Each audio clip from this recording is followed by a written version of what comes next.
The body has arrived at the night, not the mind first, with its lists. The body, laid down still, in a room that has stopped asking anything of it, and the body is already braced for something, for a thing that has not come, that is not in the room, that has no place in the room to come from. The archive begins where the body has taken the shape of an arrival that has not arrived.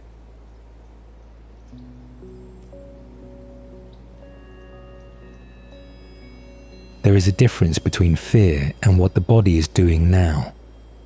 Fear has an object. A fear is of something. The dog at the end of the street, the sound on the stair, the shape at the edge of the road. Fear points. It aims the body at a thing that is there, and the body answers. The muscles ready, the eyes widen, the blood moves to where it will be needed. Fear is the body organized around something real and present. When the thing is gone, the fear is gone. The body sets itself down. What the body is doing now has no object. There is nothing at the end of the street. There is no sound on the stair. The room is dark and quiet and holds nothing that points, and yet the body is braced, the shoulders slightly lifted, the jaw holding a tension it has not been asked to hold, the breath shorter than the resting body needs, taken high in the chest, as if the next moment will require it. The body is ready, but there is nothing to be ready for. Not because the danger is hidden, because there is no danger in the room at all. The thing the body is bracing for is not here. It is not anywhere. It is later. A later that has not come, and may not come, and cannot be pointed at because it does not yet exist to be pointed at. This is the older thing, beneath the fear. Fear knows what it fears. This does not. This is the body organized around nothing, around a shape where something might be, a place ahead where an event might stand. The body has aimed itself at that place. It holds the posture of meeting something, and the place is empty because the future is empty, because the future is the one place that is always empty until it stops being the future. The body braces at the edge of it, the way a body braces at the edge of a height, not because it is falling, but because it could.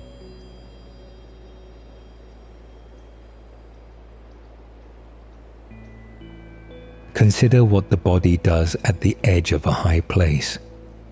It stands back from the rail, the legs lock, the hand finds the wall, the stomach tightens around a drop that is not happening. The body is not falling. The body is standing on solid stone, and yet everything in it has organized around a fall. Not the fear of slipping, something stranger, the awareness that it could step off, that nothing in the physics of the moment prevents it, that the edge is right there, and the body is free, and the freedom is the dizziness. The height is not chasing the body. The drop is not reaching up. The edge does not move toward the person standing near it. Everything on that rooftop is still. The stone, the rail, the air. The only motion is inside the body that has leaned in its readiness toward a fall that is not occurring. The body has crossed the distance to the edge while standing perfectly still. It has met the drop in advance. This is what the body does with the future. The future does not lean toward the body. It has no edge that reaches. It is not a wave gathering at the horizon, not a figure at the end of the road, not a thing with a direction and a speed. It is simply what has not happened, and the body, lying in the dark, has leaned toward it, has taken the posture of meeting it, has organized itself around an arrival. The the way it organizes itself around a drop, while nothing at all moves toward it. Breath enters, breath leaves. Between breaths, the air holds its density.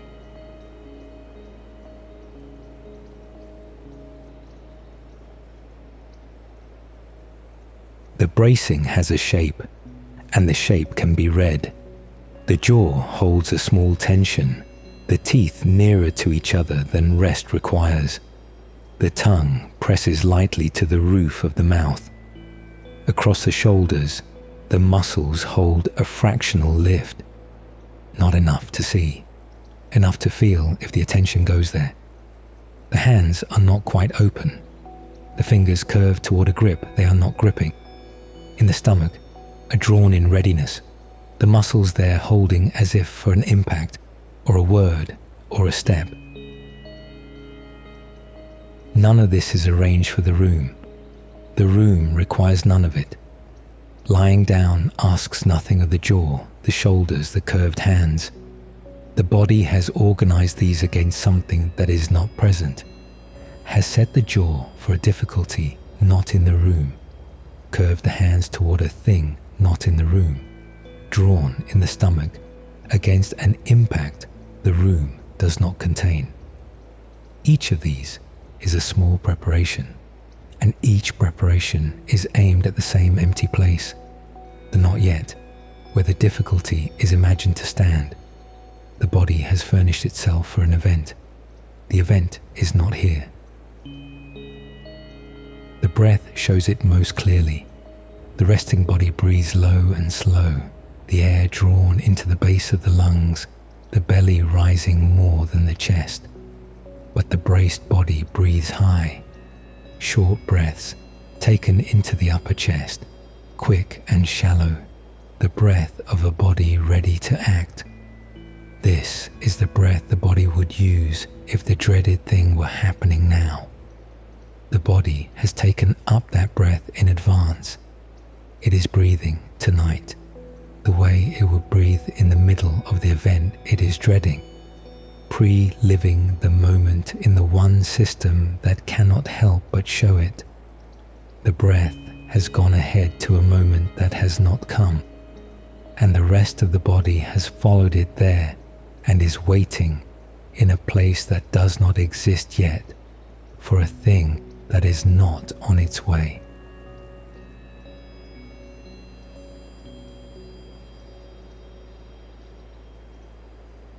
The word for this feeling is that the future is coming, bearing down, approaching, rushing toward the body faster than the body can prepare.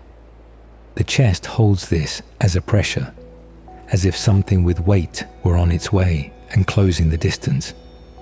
The word the body uses, without saying it, is chasing. Something is chasing. The days are chasing. The thing that must be done.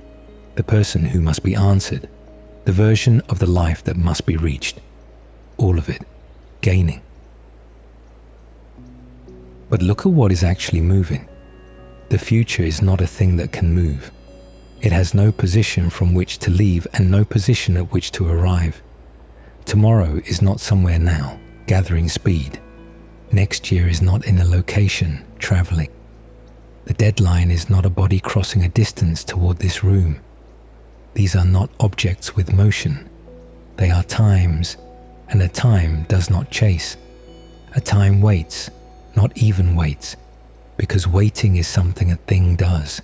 And these are not things. They are simply the not yet, holding still in its not yetness, because it has no other way to be. The distance between the body and the thing it dreads is real, but the distance is not closing from the far side. Nothing was chasing you. The body had only taken the shape of arrival before anything arrived. The motion the body feels is its own. It has leaned forward into the hours. It has crossed the distance to the deadline while lying still. It has arrived in posture, at the difficult conversation, at the morning, at the year ahead. Has gone out to meet all of it in advance, and stands there now, braced, in a place that does not exist yet, holding the shape of an encounter that has not happened. And because the body is moved, it feels a movement, and it assigns the movement to the future, which is the only other thing the feeling seems to involve. The future is not approaching. The body has approached the future, and called the closing of that distance the future's approach.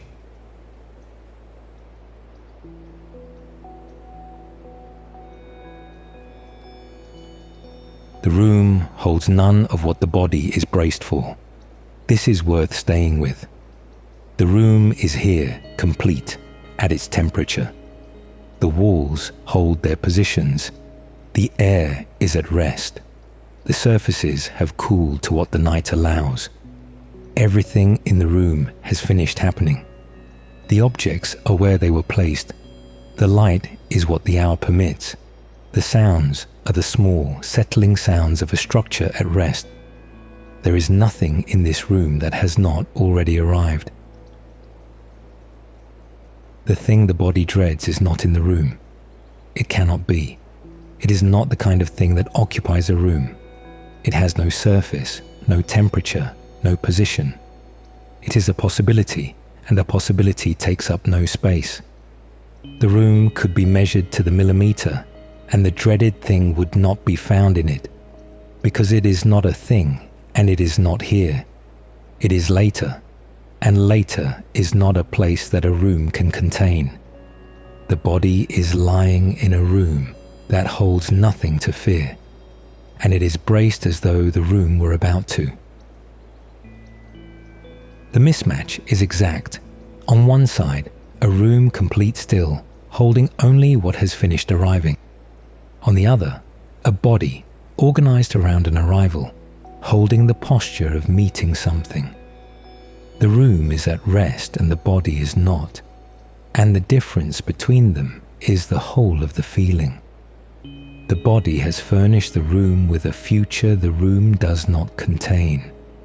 If the body could hold only what the room holds, it would hold nothing to brace against.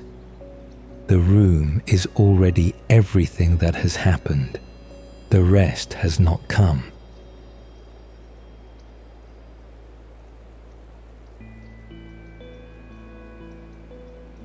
The future arrives when it arrives, as a present. This is the thing the bracing cannot account for. Whatever comes, the morning, the conversation, the year, will come as an ordinary moment, at the ordinary rate, 1 instant wide. It will not arrive as the mass the body is braced for. It will arrive the way every moment has arrived, as a now, small, singular, exactly the size of the present.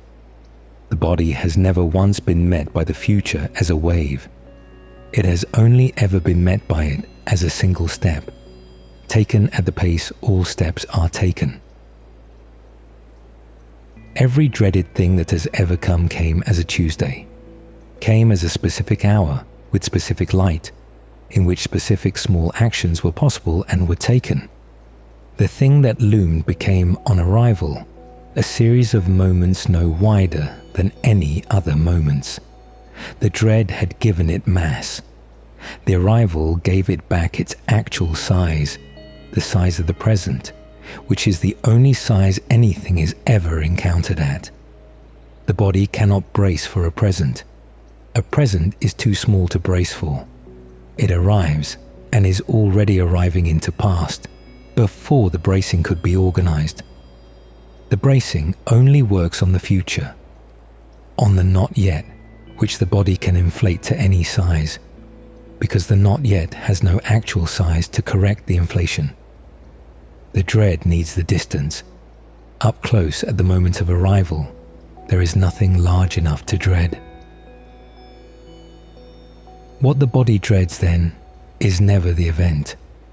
The event, when it comes, is always the manageable size of a moment. What the body dreads is the distance, the gap between now and then, which it has filled with a mass that could not survive being approached.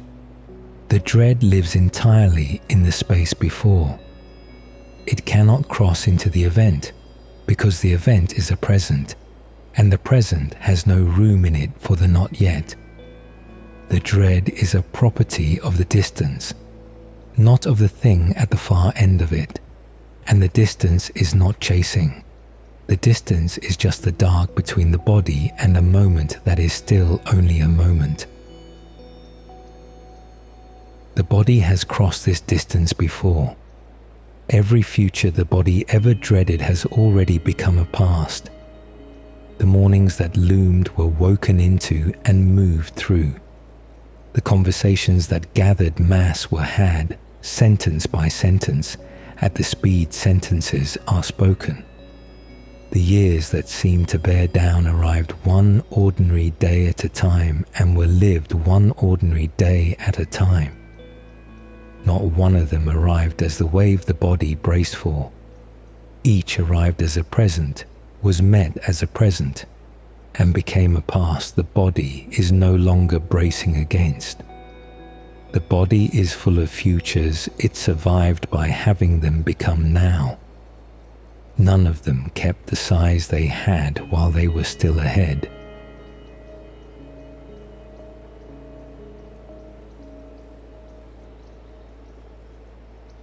The body can be let down now, not commanded, not talked out of its posture. The bracing is not a mistake to be corrected.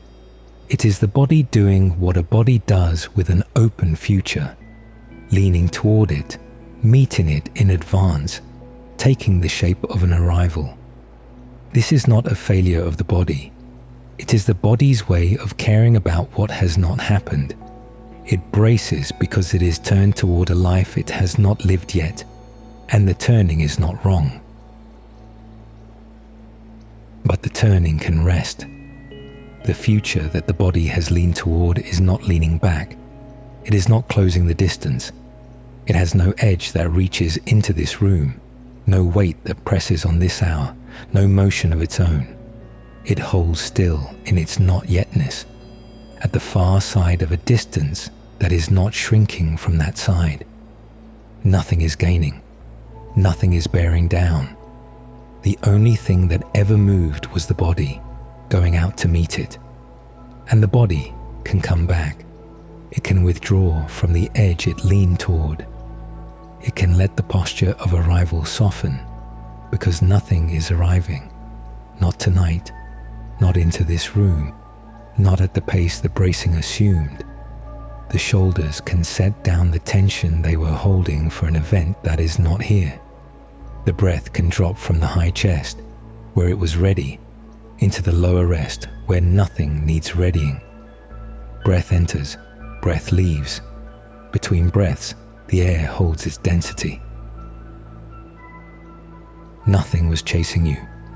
The body had only taken the shape of arrival before anything arrived, and now the shape can be set down.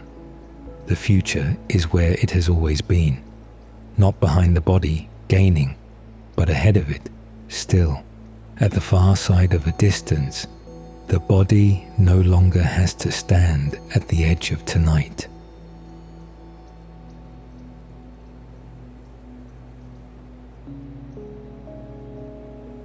The room holds what it holds, the walls at their positions, the air at its temperature, the surfaces at their rest.